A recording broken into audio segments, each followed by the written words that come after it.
काश्मीराच्या पेणकरपाडा परिसरामधून एक धक्कादायक video social मीडियावर व्हायरल झालाय। अट्टल गुन्हेगार सोन्या नामक व्यक्ती सार्वजनिक बाथरूममध्ये अंमली पदार्थांचं सेवन करत असल्याचं या व्हिडिओमध्ये दिसतंय। व्हिडिओ समोर येताच या विभागातील समाजसेविका श्वेता पाटील आपल्या कार्यकर्त्यांसह तात्काळ घटनास्थळी पोहोचल्या। दरम्यान आरोपीकडून अंमली पदार्थाच्या पुड्या, इंजेक्शन्स आणि संशयास्पद साहित्य मिळालं। तर आरोपी हा तडीपार गुन्हेगार असूनही पुन्हा परिसरात हजेरी लावून मोकाटपणे बेकायदेशीर कृत्य करत असल्यानं स्थानिक नागरिकांमध्ये आता संतापाची लाट पसरलेली आहे। माझी पोरं आम्ही लोक सगळे ऑफिसमध्ये बसलेलो होतो। तसेच आम्ही सगळे गेलो स्कूटरवरती, पटकन तिकडे बघितलं तर हा मुलगा वुमेन्स बाथरूमच्या दुसऱ्या माळ्यावरती बसलेला होता।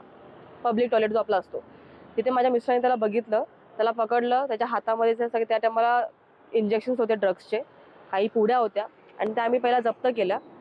तर तेव्हा त्यांनी माझ्या अंगावर धावून आला, मला हा वाटतं तर मार पण लागला त्याच्यावरती। पोलीस येताच तिकडे आम्ही त्याला अटक करवली। सगळ्या पब्लिक तिथे जमली, तर 400-500 जास्त तिथे पब्लिक जमलेली होती।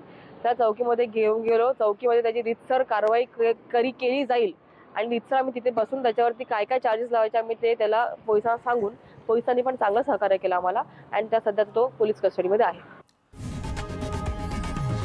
लोकशाही मराठी ऐका, पहा, जागरूक रहा।